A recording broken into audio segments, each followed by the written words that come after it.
Hello friend, एनवीके इस class में आपका स्वागत है। भारतीय संविधान तथा राज्य व्यवस्था यानी इंडियन कॉन्स्टिट्यूशन एंड पॉलिटी के अंतर्गत आज हम सोर्सेज ऑफ इंडियन कॉन्स्टिट्यूशन यानी जो भारतीय संविधान के जो सोर्सेज क्या है उसके बारे में डिटेल से चर्चा करेंगे। साथ ही साथ जो 10 महत्वपूर्ण मल्टीपल चॉइस क्वेश्चन है उस पर भी हम आपके साथ डिस्कशन करेंगे। तो यहाँ पर हम देखते हैं कि भारतीय संविधान का निर्माण संविधान सभा के द्वारा किया गया था। संविधान निर्माताओं ने लगभग 60 से अधिक देशों के संविधानों का अवलोकन किया। अवलोकन के क्रम में दूसरे देशों के जो महत्वपूर्ण प्रावधान थे उसको भारतीय संविधान में अंगीकार किया गया है। तो इस टॉपिक के अंतर्गत हम लोग उन्हीं प्रावधानों की चर्चा करेंगे जो दूसरे देशों से भारतीय संविधान में अपनाया गया है। तो हम लोग यहाँ पे देखते हैं कि जो संविधान सभा का जो स्ट्रक्चर ढांचा था वो भारत शासन अधिनियम 1935 से लिया गया है। इसके अलावा जो भारतीय संविधान का जो पॉलिटिकल पोर्शन जो है उसको ब्रिटेन के संविधान से लिया गया है। जो फिलोसफिकल पार्ट जो दार्शनिक भाग है वो अमेरिका तथा आयरलैंड से लिया गया। यहाँ पे हम लोग देखते हैं कि अमेरिका से फंडामेंटल राइट यानी मूल जो अधिकार है उसके लिया गया तो आयरलैंड से राज्य के नीति निर्देशक तत्व यानी directive principle of state policy DPSP को लिया गया है। इसके अतिरिक्त जो कनाडा, ऑस्ट्रेलिया, जर्मनी, सोवियत संघ, फ्रांस, दक्षिण अफ्रीका तथा जापान से जो महत्वपूर्ण प्रावधान थे उसको भारतीय संविधान में अंगीकार किया गया है। तो ये कुछ प्रावधान है जो कि भारतीय संविधान में लिया गया, इसकी हम चर्चा करें। तो ये जो टर्मोलॉजी है उसको समझना आवश्यक है। जब तक आप पूरी तरीके से नहीं समझेंगे तब तक ये आपको याद रखना मुश्किल हो जाएगा कि ये प्रावधान किस देश से लिया गया है। तो यहाँ पे हम लोग देखते हैं संसदीय शासन प्रणाली। तो संसदीय शासन प्रणाली है क्या? तो जिसमें विधायिका और कार्यपालिका के मत समन्वय एवं सहयोग के सिद्धांत पर आधारित होता है वो संसदीय शासन व्यवस्था हो गया। यहाँ पे हम लोग देखते हैं कि अमेरिका के अध्यक्षीय प्रणाली के बजाय भारतीय संविधान ने ब्रिटेन के संसदीय तंत्र को अपनाया है। तो ये जो प्रावधान थे वो ब्रिटेन से लिया गया है। हम संसदीय विशेषाधिकार की बात करते हैं तो हम लोग देखते हैं कि जो अनुच्छेद 105 के तहत जो संसद सदस्य है उनको विशेषाधिकार दिया गया है। ये दो प्रकार के विशेषाधिकार था, एक तो व्यक्तिगत उनको जो दिया गया है, एक सामूहिक विशेषाधिकार दिया गया। तो ये जो प्रावधान है वो ब्रिटेन से लिया गया है। यहाँ पे हम लोग फिर देखते हैं कि जो विधि का शासन यानी रूल ऑफ लॉ है क्या? तो इसमें तीन तरह से हम इसकी आपको समझाने का प्रयास करेंगे। ये रूल ऑफ लॉ होता है कि देश में कानूनी समानता का होना है। दूसरे रूप में हम लोग इसको इस रूप में जानेंगे कि किसी व्यक्ति को कानून के उल्लंघन के लिए दंडित किया जा सकता है कि अन्य किसी बात के लिए नहीं, सिर्फ कानून के उल्लंघन के लिए ही उसे दंडित किया जा सकता है। तीसरा है कि संविधान की व्याख्या अथवा किसी भी कानूनी विषय पर जो अंतिम निर्णय होंगे वो जुडिशियली का होंगे। तो ये जो प्रावधान है वो विधि का शासन है जो कि ब्रिटेन से लिया गया है। अब हम लोग देखते हैं कि संवैधानिक रूप में राष्ट्रपति की जो स्थिति है वो ब्रिटेन से लिया गया। जो भारत में जो राष्ट्रपति का जो प्रावधान है वो ब्रिटेन के महाराजा एवं महारानी होते हैं उनके समान ही है, ये सिंबॉलिक प्रावधान होते हैं। तो ये प्रावधान भी ब्रिटेन से लिया गया है। विधायिक प्रक्रिया यानी जो लेजिस्लेटिव प्रोसेस है वो भी ब्रिटेन से लिया गया है। इसका मतलब है कि कानून बनाने की प्रक्रिया क्या है। तो हम लोग यहाँ पे देखते हैं कि संसद को कानून बनाने की प्रक्रिया है जिसके माध्यम से किसी विधायिक प्रस्ताव को देश के कानून में रूपांतरित किया जा सकता है, वो विधायिक प्रक्रिया होगा। तो ये प्रावधान भी ब्रिटेन से लिया गया है। एकल नागरिकता मतलब देश में सभी नागरिकों को एक नागरिकता प्राप्त है। इसका अर्थ हुआ कि भारत के सभी नागरिक को चाहे वो किसी भी राज्य में पैदा हुए हों या रहते हों संपूर्ण देश में नागरिकता के समान राजनीतिक अधिकार प्राप्त है। उनमें किसी प्रकार का कोई भेदभाव नहीं किया जा सकता। तो ये जो प्रावधान है वो ब्रिटेन से लिया गया है। चुनाव में सर्वाधिक मत के आधार पर जीत की प्रक्रिया यानी इसका मतलब एक हुआ कि फर्स्ट पास्ट द पोस्ट, जो सबसे पहले जिसको सबसे ज्यादा वोट मिलेगा वो चुने जाएंगे। तो ये जो प्रावधान है वो ब्रिटेन से लिया गया है। अब ये है मंत्रिमंडल प्रणाली यानी कैबिनेट सिस्टम। हम लोग देखते हैं कि प्रधानमंत्री के अतिरिक्त जो महत्वपूर्ण विभाग होते हैं उनके जो मंत्री होते हैं वो कैबिनेट के सदस्य होते हैं। सभी मंत्रिमंडल में जितने भी लोग होते हैं सभी नहीं, लेकिन जो इंपॉर्टेंट पोर्टफोलियो होता है उसके जो मंत्री होते हैं वो कैबिनेट के सदस्य के रूप में काम करते हैं। देश के जो महत्वपूर्ण डिसीजन होते हैं वो कैबिनेट ही लेता है। यहाँ पे हम लोग देखते हैं कि मूल संविधान में कैबिनेट की कोई चर्चा नहीं है, बल्कि 44वें संविधान संशोधन के द्वारा कहा गया था आपातकाल कैबिनेट की रिटन स्टेटमेंट के द्वारा लगाया सकता है। तो पहली बार जो 44वें संशोधन के द्वारा कैबिनेट जोड़ा गया, तो ये जो प्रावधान है वो भी ब्रिटेन से लिया गया है। अब हम लोग देखते हैं अमेरिका। अमेरिका से जो फंडामेंटल राइट को लिया गया, फंडामेंटल राइट में हम लोग देखते हैं कि जो एक तीसरे भाग में, थर्ड पार्ट में इसकी चर्चा है। अगर आर्टिकल में हम लोग देखते हैं तो 12 से लेकर 35 तक की चर्चा है। तो जो मूल अधिकार है वो राजनीतिक लोकतंत्र की भावना को दर्शाता है।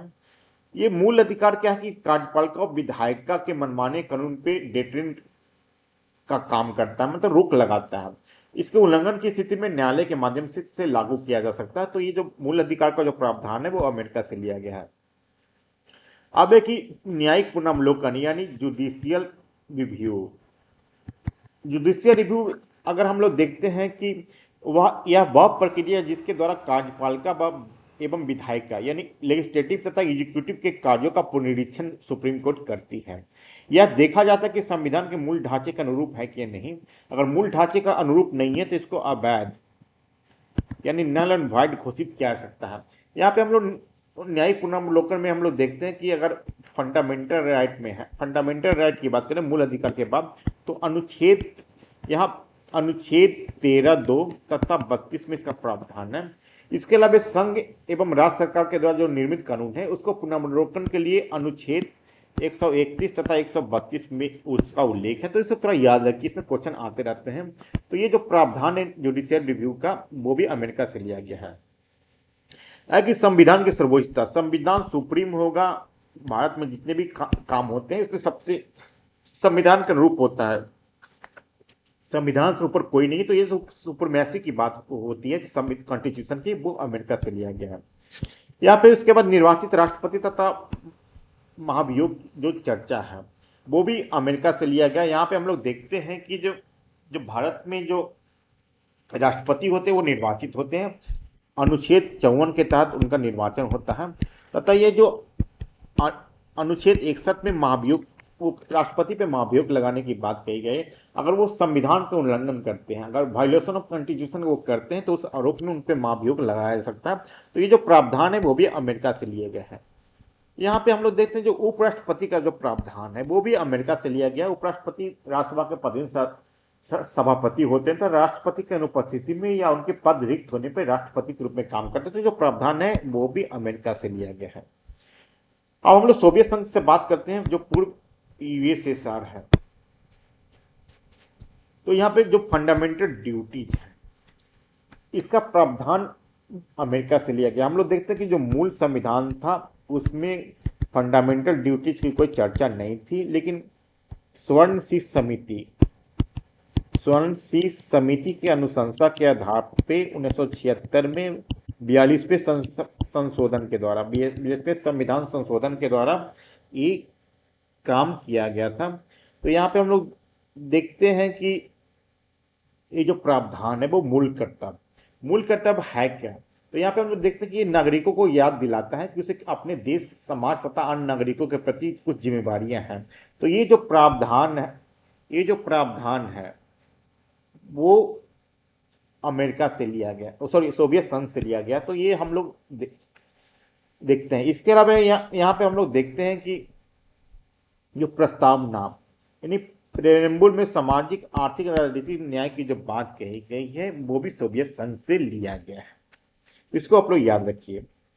अब एक है कि कनाडा से एक सशक्त केंद्र यानी शक्तिशाली केंद्र के साथ साथ अर्ध संघ सरकार यानी क्वासी जो फेडरल स्ट्रक्चर है उसका प्रावधान भी कनाडा से लिया गया है।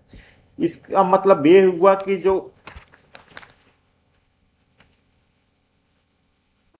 ये संघीय सरकार तथा एकात्मक सरकार की विशेषताओं को एक साथ लाता है। तो ये जो प्रावधान है वो कनाडा से लिया गया है।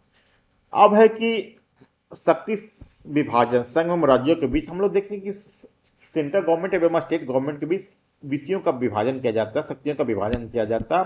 इसमें संघ सूची जिसमें कि सेंट्रल गवर्नमेंट कानून बनाता है, राज्य सूची जिसमें कि स्टेट गवर्नमेंट कानून बनाता है, एक होता है समवर्ती सूची जिसमें कि सेंट्रल गवर्नमेंट और स्टेट गवर्नमेंट दोनों बनाती है कानून, जिसकी कि हम लोग 7वीं अनुसूची में इसकी चर्चा है।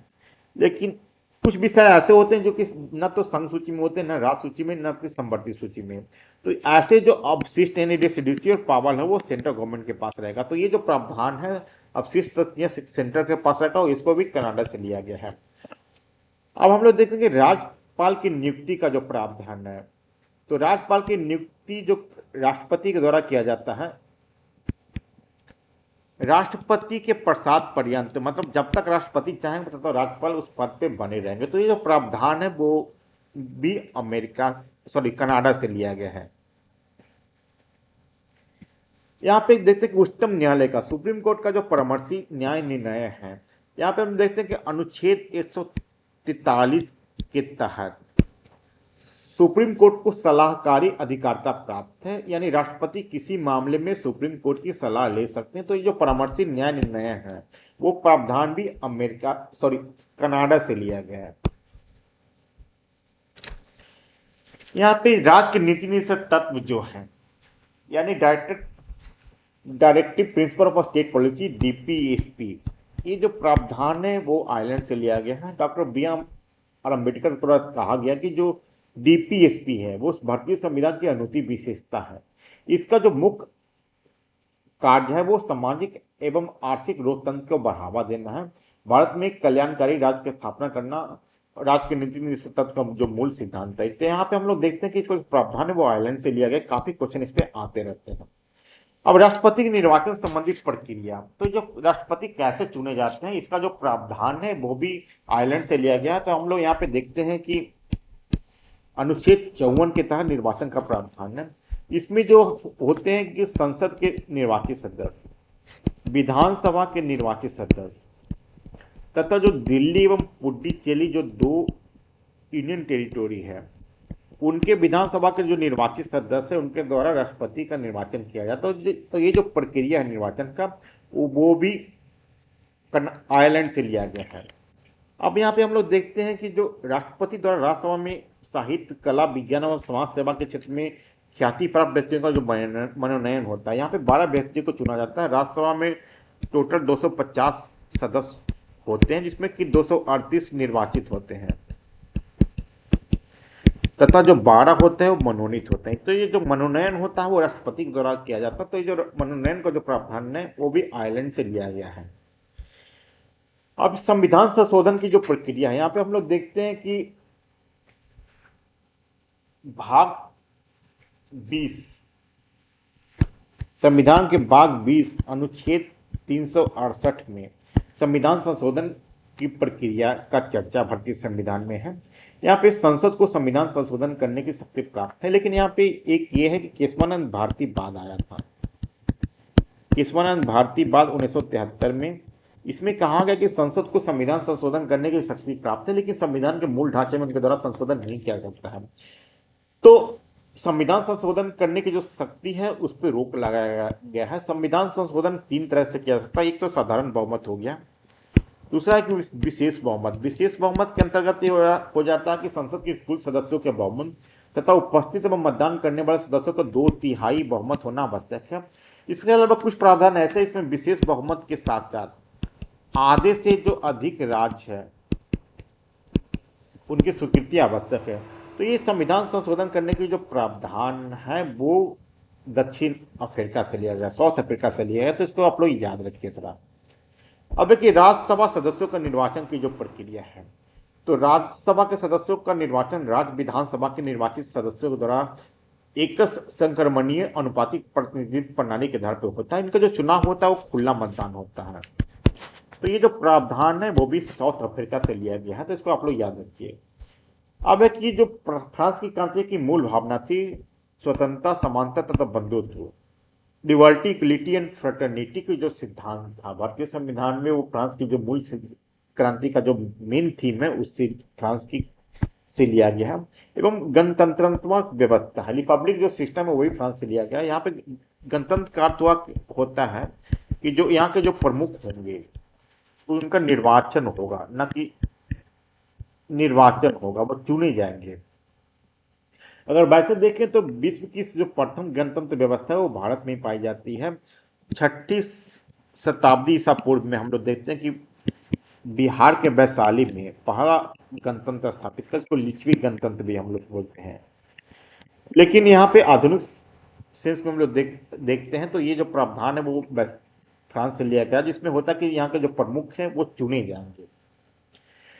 अब संवर्धित सूची का प्रावधान अभी हमने चर्चा की, 7वीं अनुसूची में 3 सूची है, राज्य सूची, केंद्र संघ सूची तथा संवर्धित सूची। संवर्धित सूची में सेंटर और स्टेट दोनों ही कानून बना सकते हैं, लेकिन अगर दोनों में गतिरोध होता है तो सेंट्रल गवर्नमेंट यानी केंद्र सरकार के जो कानून है वो मान्य होंगे। तो ये जो प्रावधान है वो ऑस्ट्रेलिया से लिया गया है।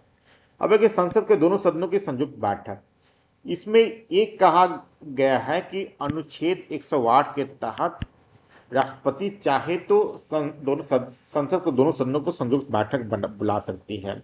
इसकी जो अध्यक्षता करेंगे वो लोकसभा अध्यक्ष करेंगे। इसका जो निर्णय होता है वो बहुमत के आधार पर होता है। तो इसका जो प्रावधान है वो ऑस्ट्रेलिया से लिया गया है। अब हम लोग देखते हैं कि जो आपातकाल के दौरान मूल अधिकारों का जो निलंबन है ये जर्मनी से लिया गया है। इसमें हम लोग देखते हैं कि जो मूल अधिकारों का निलंबन कब किया जाता है, तो जो आपातकाल 352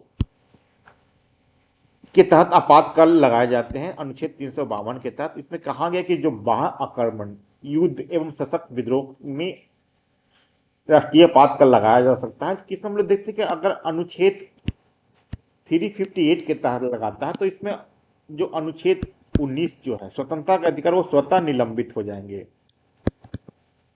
लेकिन अगर ये राष्ट्रीय आपातकाल अनुच्छेद 359 के तहत लगाए जाते हैं तो इसमें अनुच्छेद जो 19 है स्वतंत्रता के अधिकार वो स्वतः निलंबित नहीं होंगे, बल्कि राष्ट्रपति अगर प्रावधानित करता है तो वो मूल स्वतंत्रता का अधिकार निलंबित होंगे। तो जो प्रावधान है वो जर्मनी से लिया गया है, इसको याद रखिए आप लोग। अब देखिए विधि द्वारा स्थापित प्रक्रिया, इसका मतलब हो गया प्रोसीड्यूर स्टेब्लिश बाई लॉ। इसका मीनिंग हुआ कि विधायिका या संबंधित निकाय द्वारा अधिनियमित कानून तभी मान्य होता है जब सही प्रक्रिया का पालन किया जाता हो। इसका उदाहरण के रूप में हम लोग देख सकते हैं कि अनुच्छेद 21 में कहा गया है कि प्राण एवं दैहिक स्वतंत्रता का अधिकार यानी जीवन का अधिकार है। लेकिन विधि द्वारा स्थापित प्रक्रिया के तहत ही किसी व्यक्ति को उसके प्राण एवं दैहिक स्वतंत्रता से वंचित किया जा सकता है। तो जो प्रोसीजर एस्टेब्लिश बाय लॉ है, ये जो प्रावधान है वो जापान से लिया गया। हमेशा क्वेश्चन आते रहते हैं। अब इस जो टॉपिक को से संबंधित 10 महत्वपूर्ण जो मल्टीपल चॉइस क्वेश्चन उसकी हम चर्चा करेंगे। तो पहला क्वेश्चन पे आते हैं कि संविधान के किस अधिनियम के अधिकांश ढांचागत हिस्सा स्ट्रक्चर जो लिया गया है ढांचा भारतीय संविधान का, वो किस अधिनियम के तहत लिया गया? तो भारतीय परिषद अधिनियम 1935 अधिकांश भाग इसी से लिया गया है, गवर्नमेंट ऑफ इंडिया 1935। अब इस संविधान के राजनीतिक भाग यानी पॉलिटिकल जो पोर्शन है वो अधिकांश हिस्सा निम्न में से किस देश के द्वारा लिया गया? तो ब्रिटेन के द्वारा। ब्रिटेन यहाँ पे शासन कर रहा था तो उसकी शासन प्रणाली से हम लोग परिचित थे। तो भारतीय संविधान में जितना भी राजनीतिक भाग का अधिकांश हिस्सा लिया वो ब्रिटेन के संविधान से लिया गया है। अब हम लोग आते हैं भारतीय संविधान में न्यायिक पुनर्विलोकन जुडिशियल रिव्यू का जो सिस्टम है वो किस देश से लिया गया है? तो ये अमेरिका से लिया गया है। इसका आंसर बी होगा। अब देखिए संसद को दोनों सदनों में मत भिन्नता और गतिरोध होने पर दोनों सदनों के संयुक्त बैठक का प्रावधान किस देश से लिया गया? तो हम लोग देखते हैं कि 108 के तहत राष्ट्रपति को पावर है कि दोनों सदनों में गतिरोध होने पे दोनों का संयुक्त बैठक बुला सकता है। तो ये जो प्रावधान है वो ऑस्ट्रेलिया से लिया गया। इसका आंसर होगा डी। भारतीय संविधान के प्रस्तावना प्रियम्बर में सामाजिक आर्थिक और राजनीतिक न्याय का आदर्श का प्रावधान किस देश से लिया गया? तो हम लोग देखते हैं पूर्व जो सोवियत संघ है उससे लिया गया है। इसका आंसर होगा डी। जर्मनी देश के किस प्रावधान को भारतीय संविधान में अंगीकार किया गया? तो जो जर्मनी में जो वाइमर संविधान था उसे किस प्रावधान को भारतीय संविधान में लिया गया? तो यहाँ पे हम लोग देखते हैं कि आपातकाल के दौरान जो मूल अधिकारों का निलंबन जो होता है इसकी चर्चा हमने अभी की, वो प्रावधान लिया गया। इसका आंसर होगा बी। भारतीय संविधान के दार्शनिक भाग राष्ट्र की नीति निश्चित तत्व यानी DPSP directive principle of state policy का प्रावधान किस देश से लिया गया? हमेशा क्वेश्चन आते रहते हैं। तो ये है सी, आयरलैंड से लिए गए हैं। यहाँ पे हम लोग देखेंगे भारतीय संविधान के अंतर्गत संवैधानिक रूप से राष्ट्रपति की जो स्थिति प्राप्त है, सिंबॉलिक रूप से राष्ट्रपति की जो स्थिति प्राप्त है, वो किस देश से लिया गया? तो यहाँ पे ब्रिटेन, ब्रिटेन के राजा एवं महारानी के सम्मान में यहाँ पे हमारे संवैधानिक रूप से राष्ट्रपति की स्थिति है। इसका आंसर होगा ए। अब यहाँ पे देखते हैं कि निम्न में से कौन सा कथन गलत है। तो अवशिष्ट सत्य या केंद्र के पास रहेगी, इसका प्रावधान कनाडा से लिया गया, एकदम सही है। संविधान संशोधन करने की प्रक्रिया दक्षिण अफ्रीका से लिया गया, यह भी सही है। विधि द्वारा स्थापित प्रक्रिया का प्रावधान अमेरिका से लिया गया, अमेरिका से नहीं बल्कि जापान से लिया गया है। तो इसका आंसर होगा सी, क्योंकि गलत कथन की बात की जा रही है, तो इसका आंसर होगा सी। अब में निम्न में से कौन सा कथन सही है? संपत्ति सूची का प्रावधान ऑस्ट्रेलिया से लिया गया है, एक गलत है। राज्यपाल की नियुक्ति का प्रावधान ब्रिटेन से किया गया है, यह भी गलत है। गणतंत्रात्मक व्यवस्था का प्रावधान फ्रांस से किया गया है, ये सही है, इसका आंसर होगा सी। तो अब तक ये वीडियो कैसा आपको लगा कमेंट बॉक्स में लिख के जरूर बताइए। तो अब तक मेरे चैनल को सब्सक्राइब नहीं किया तो कृपया चैनल को सब्सक्राइब कर ले। वीडियो के अंत तक बने रहने के लिए धन्यवाद।